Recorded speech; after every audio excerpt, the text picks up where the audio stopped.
અત્યારે જ મીડિયાના માધ્યમથી જાણવા મળ્યું કે ગુજરાતમાં પાટીદાર અનામત આંદોલન દરમિયાન રાજદ્રોહના જે કેસ કરવામાં આવ્યા હતા એ અલ્પેશ કથિરિયા, ચિરાગભાઈ કે દિનેશ બાંભણિયા ઉપર આ કેસ પાછા ખેંચી લેવામાં આવ્યા છે. તો ખૂબ સારી બાબત છે કે દેર આયે દસ્તુર આયે. જે રીતે રાજ્ય સરકારે એ સમયે દમનનો કોયડો પાટીદાર યુવાનો ઉપર વીંઝ્યો હતો અને અમારા પાટીદાર યુવાનોને ગોળીએ વીંધ્યા હતા, અમારા પાટીદાર યુવાનો ઉપર રાજદ્રોહથી માંડીને અનેક પ્રકારની કલમોના કેસ દાખલ કર્યા હતા. એન કેન પ્રકારે આંદોલન તોડવા માટેનો જે સરકારનો પ્રયત્ન હતો એમાંનો એક પ્રયત્ન એટલે રાજદ્રોહમાં અનેક યુવાનોને ધકેલી દેવા.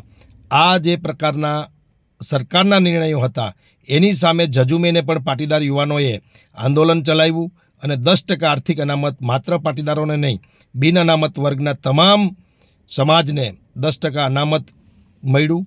આ સાથે આયોગ અને નિગમ મળ્યું. એવી અનેક કલ્યાણકારી યોજનાઓ આ સરકાર પાસેથી આ યુવાનો લડાઈ લડીને લાવ્યા, જેનું પરિણામ આજે ગુજરાત અને દેશના લોકો મેળવી રહ્યા છે.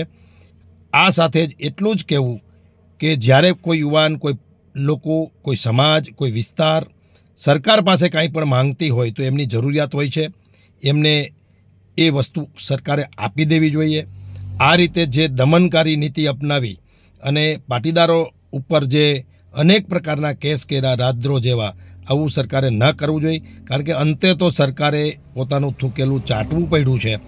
એટલે આ પ્રકારની નીતિ રાખ્યા વગર સરકારે કલ્યાણકારી નીતિ પ્રજા માટે રાખવી જોઈએ એવું મારું માનવું છે. હજી પણ નાના મોટા કેસ ક્યાંક ક્યાંક તાલુકા જિલ્લામાં બાકી છે જે કોર્ટમાં પેન્ડિંગ છે, અથવા તો પોલીસે એફઆઈઆરો ફાડી નાખી છે પરંતુ ધરપકડ જ નથી કરી.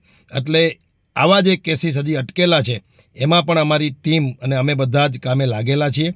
જ્યાં જરૂર પડે અહીંયા આ પ્રકારના વિષયોમાં મદદ કરી અને પાટીદાર યુવાનોને કોઈ તકલીફ ન પડે એવા સતત પ્રયત્નો અમારા ચાલુ છે. આપ જેમ મીડિયાના મિત્રો જાણો છો એમ હમણાં જામનગર જિલ્લાના ધ્રોલ, જોડિયા, કાલાવડ આ વિસ્તારના અનેક યુવાનો ઉપર થયેલા કેસ કોર્ટમાં જ અમે લડી અને નિર્દોષ સાબિત થયા હતા. તો આ પ્રકારની લડાઈ આવતા દિવસોમાં ચાલુ રહેશે. હજી અમારી એક માંગણી અડગ છે, જે છે 14 યુવાનોની જે હત્યા થઈ છે આંદોલન દરમિયાન સરકારના ઇશારે 14 યુવાનોને જે ગોળીએ વીંધા છે, એમના પરિવારોને જે નોકરી અપાવવાનો વિષય છે, એમના પરિવારને જે પગભર કરવાનો વિષય છે, એ વિષય હજી અમારો પેન્ડિંગ છે. એ પણ આવતા દિવસોમાં અમે લડશું. આગળ આવતા દિવસોમાં એ માંગણીને બુલંદ કરશું અને એ પરિવારોને પણ ન્યાય અપાવશું એવી ચોક્કસ પાટીદાર યુવાનોને મારી અપીલ છે.